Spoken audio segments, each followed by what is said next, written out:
অবশ্যই তাদের প্রতিটা ব্যক্তিকে এবার ভোটার তালিকায় অন্তর্ভুক্ত করতে হবে এবং তার জন্য প্রয়োজন হচ্ছে বাড়ি বাড়ি গিয়ে এই ভোটার তালিকা হালনাগাদ করা। এর জন্য যৌক্তিক যে সময় লাগবে সেটা অবশ্যই সরকারকে আমরা দেওয়ার পক্ষে।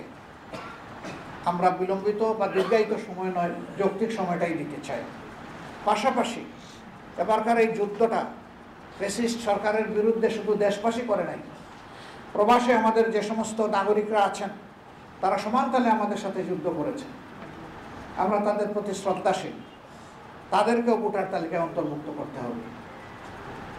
তাদেরকে ভোটার তালিকায় অন্তর্ভুক্ত করার উদ্যোগ সংশ্লিষ্ট দেশের এমবেসির মাধ্যমেই সরকারকে গ্রহণ করতে হবে।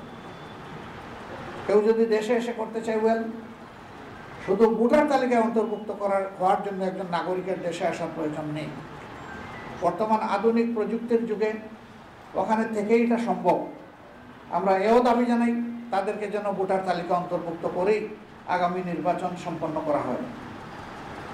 প্রিয় দেশবাসী, দেশ যখন এই পরিবর্তনের পরে একটা ইতিবাচক ধারায় আগাচ্ছে, তখন আমরা লক্ষ্য করছি যে এই দেশকে অশান্ত করার জন্য পতিত স্বৈরাচার এবং তাদের দূষণ দেশে বিদেশে তারা মাথা ছাড়া দিয়ে উঠেছে এবং তারা অনেকগুলা দুর্ঘটনা ঘটিয়ে এই সমাজকে অস্থির করতে চায়, অস্থিতিশীল করতে চায়।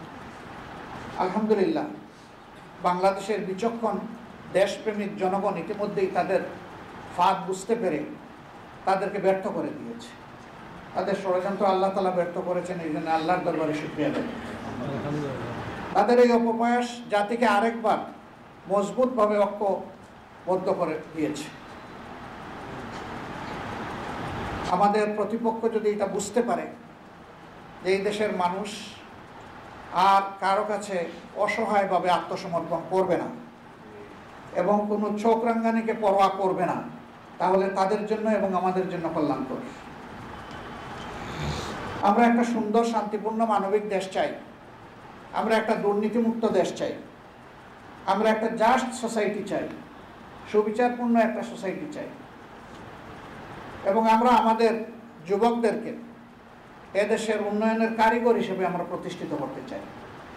সমাজ পরিচালনার দায়িত্ব আমরা ক্রমান্বয়ে তাদের হাতে তুলে দিতে চাই।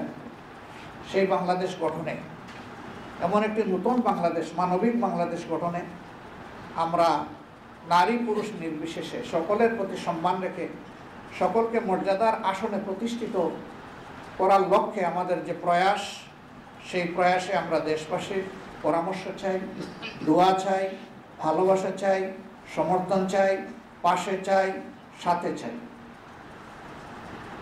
আমরা আশাবাদী প্রিয় দেশবাসীর সহযোগিতা পেলে ইনশাআল্লাহ একটা কাঙ্ক্ষিত বাংলাদেশ গঠন করা সম্ভব হবে। এই জন্যে আমরা দেশপ্রেমিক সকল শক্তির প্রতি উদাত্ত আহ্বান জানাবো। জাতীয় স্বার্থের জায়গায় আমরা যেন কখনো বিভক্তিতে লিপ্ত না হই, বরঞ্চ আমরা যেন ঐক্যবদ্ধ থাকি। জাতি ঐক্যবদ্ধ থাকলে জাতির বিরুদ্ধে যারা ষড়যন্ত্র করবে তারা অবশ্যই ব্যর্থ হবে। আল্লাহ তাদেরকে ব্যর্থ করে দেবেন ইনশাআল্লাহ।